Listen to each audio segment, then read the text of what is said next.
সামনে কেরুয়ান কোম্পানির সেই বিখ্যাত মদ তৈরির কারখানা বা ডিস্টিলারি।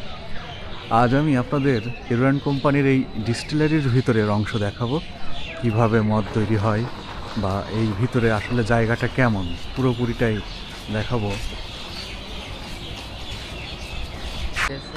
এটা কেরুয়ান কোম্পানির ডিস্টিলারি, যেখানে সর্বসাধারণের প্রবেশ নিষেধ এবং এটা সংরক্ষিত এলাকা, যেখানে তৈরি হয় বাংলাদেশের একমাত্র মদ।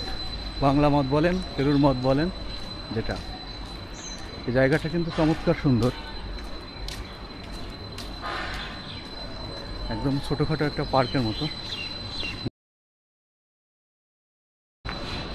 আমি আছি কেরুর ডিস্টিলারি ইউনিটে, যেখান থেকে মূলত মদ তৈরি হয়।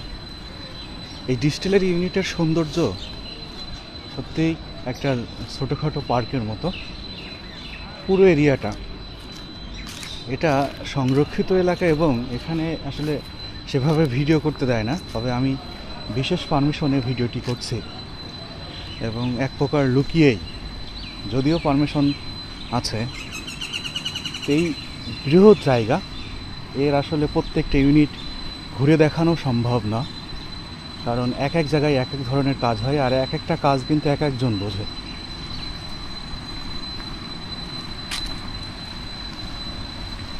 সবাই সন্দেহের চোখে দেখছে যে কী করছি, যেহেতু এখানে আসলে সেভাবে ক্যামেরা কেউ নিয়ে আসে না। এগুলো গোডাউন। আমি এখন যাচ্ছি ডিস্টিলারির ল্যাবরেটরিতে, এখানে মূলত মদ নিয়ে গবেষণা হয়।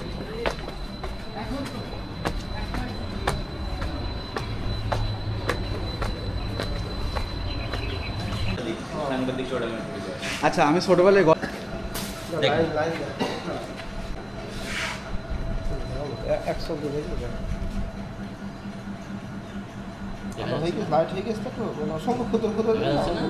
ওই যে ক্ষুদ্র ক্ষুদ্র দেখা যাচ্ছে, ওগুলো কি?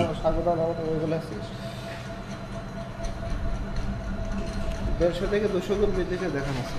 যেটা স্পিড তৈরি হয় ওইটা ওখানে যাওয়া তো হয়নি মনে হয়, না এখনো যায়নি। ওখানে কি দেখতে হবে, যেটা বললাম আমি ওইটাই।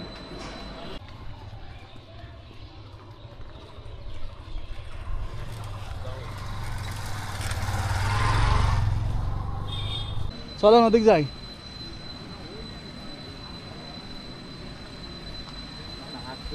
এই যে বড় বড় ট্যাঙ্কিগুলো দেখছেন না, এখানেই মূলত সেই যেই উপাদান দিয়ে মদ তৈরি করা হয় তার প্রাথমিক উপাদানগুলো বা চিটাগুড় রাখা হয়। এক বিশাল কর্মযজ্ঞ। এখানে এই ঘরের মধ্যে সব কিছু তৈরি হচ্ছে, সেটা আপনাদের এখন দেখাবো। আর এটা হচ্ছে বয়লার। এই কত বড় যে কর্মযজ্ঞ এবং কত বৈজ্ঞানিক প্রসেস, সেটা না দেখলে বোঝা যাবে না।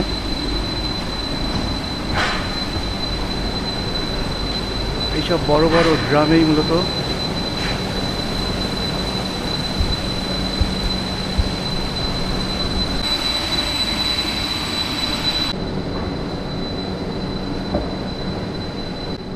চিটাগুড় এসে এখানে জমা হয়, এখান থেকে প্রসেস হয়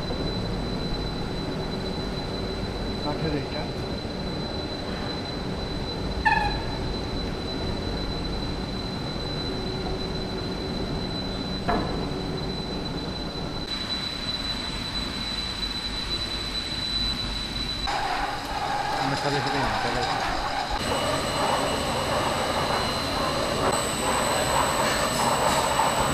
এটা সাদা সাদা বোতল সাদা।